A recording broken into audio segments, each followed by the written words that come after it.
Assalamualaikum warahmatullahi wabarakatuh.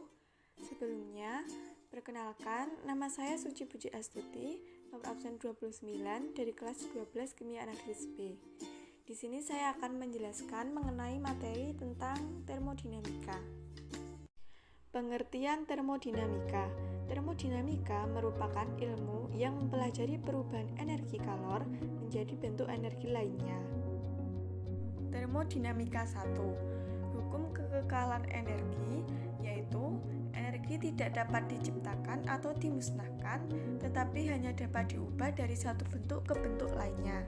Berkaitan dengan gas ideal, maka dapat dituliskan dengan rumus P1 dikali V1 dibagi T1 sama dengan P2 dikali V2 dibagi T2.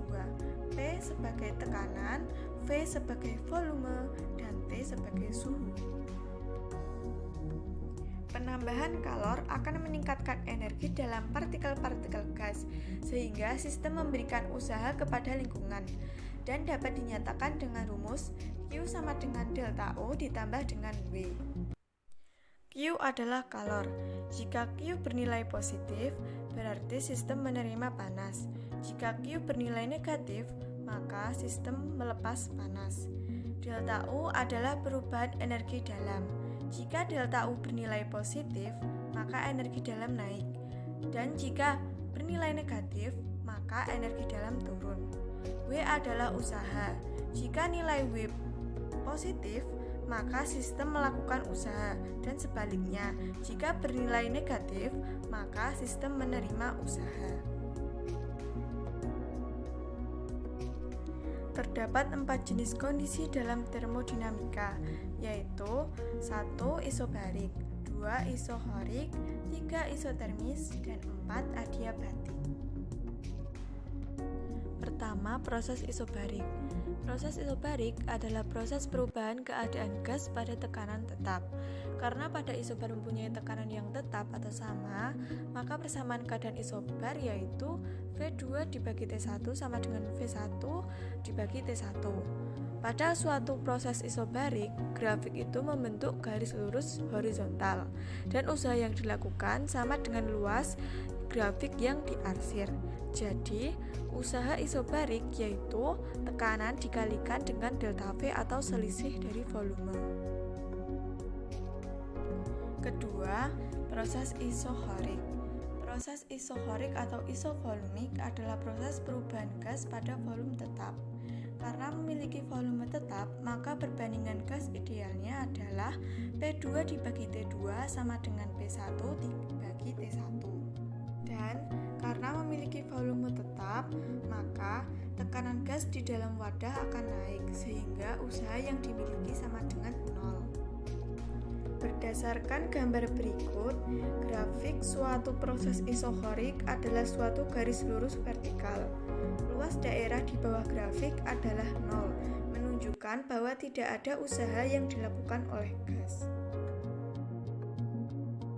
Ketiga, proses isotermal. Proses isotermal adalah proses perubahan keadaan gas pada suhu tetap. Karena memiliki suhu yang tetap, maka persamaan keadaan isotermal adalah P2 dikali V2 sama dengan P1 dikalikan P1.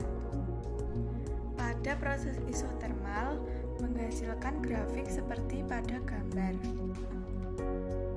Proses isotermal memiliki delta U 0 karena energi dalam bergantung dengan suhu. Jika suhu tetap, maka T1 dan T2 sama, yaitu 0. Untuk usaha isotermal dapat dilihat pada gambar berikut. Sehingga didapatkan rumus usaha isotermal adalah N dikalikan R dikalikan T dikalikan ln V2 dibagi V1. Keempat, proses adiabatik. Proses adiabatik adalah proses perubahan gas di mana tidak ada aliran kalor yang masuk ke dalam sistem atau keluar dari sistem. Pada proses adiabatik ini, Q sama dengan 0. Kurva yang dihasilkan pada proses adiabatik juga lebih curam dibandingkan dengan kurva yang dihasilkan proses isotermal. Persamaan ideal keadaan adiabatik adalah P1 dikalikan V1 Laplace sama dengan P2 dikalikan V2 Laplace. Tahapan Laplace dapat dicari dengan CP dibagi dengan CV. Tahapan Laplace didefinisikan sebagai nilai perbandingan antara kapasitas kalor pada tekanan tetap dengan kapasitas kalor pada volume tetap. Tetapan Laplace dapat dicari menggunakan CP dibagi dengan CV. CP dan CV dapat dibedakan tergantung dari gasnya. Yang pertama ada gas monoatomik dan gas diatomik. Gas monoatomik yaitu seperti helium, neon, argon, krypton. Jika gas poliatomik seperti nitrogen, oksigen, dan hidrogen. Untuk rumusnya, pada gas monoatomik CV sama dengan 3/2 NR dan CP sama dengan 5/2 NR, sehingga tetapan Laplace-nya 5/3. Dan pada gas diatomik, CV sama dengan 5/2 NR dan CP sama dengan 7/2 NR, sehingga dihasilkan juga tetapan Laplace yaitu 7/5. Untuk memudahkan, jadi kesimpulan dari rumus-rumus jenis kondisi termodinamika dapat dilihat pada tabel berikut. Contoh pengaplikasian termodinamika pada mesin kalor ataupun pada mesin pendingin. Mesin kalor yaitu mesin yang dapat mengubah energi kalor menjadi energi kinetik. Contohnya mesin sepeda motor dan mesin mobil. Pada sepeda motor terdapat reservoir suhu tinggi atau T1 dan reservoir suhu rendah atau T2. Kalor diambil dari reservoir suhu tinggi yaitu Q1. Pada sepeda motor, energi kalor diambil dari hasil pembakaran bensin. Kemudian, mesin menghasilkan usaha dan sisanya mesin menghasilkan energi kalor yang dibuang melalui knalpot dalam bentuk VO2 atau gas yang dibuang dari knalpot. Tidak semua kalor yang diserap diubah semua menjadi usaha. Oleh karena itu, dalam mesin kalor dikenal dengan efisiensi. Efisiensi merupakan hasil bagi antara usaha yang dihasilkan sistem dengan kalor yang diserap sistem. Untuk efisiensi mesin kalor dapat dicari menggunakan rumus berikut, yaitu 1 dikurangi suhu pada reservoir suhu rendah dibagi suhu pada reservoir suhu tinggi dikalikan 100%. Selanjutnya untuk mesin Carnot, yaitu mesin kalor yang mempunyai hubungan dengan nilai Q. Mesin Carnot digunakan untuk menggambarkan mesin kalor ideal, yaitu reversibel tanpa kehilangan energi. Contohnya seperti mesin diesel. Cara kerja mesin Carnot, yaitu A ke B adalah pemuaian isotermal, berarti melakukan usaha gas menyerap Q1 dari reservoir T1.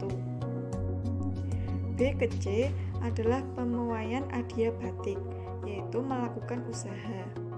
C ke D yaitu penyusutan isotermal yang melepaskan Q2 menerima usaha. Dan D ke A adalah penyusutan adiabatik, yaitu kembali ke awal menerima usaha. Berikut adalah untuk efisiensi mesin Carnot.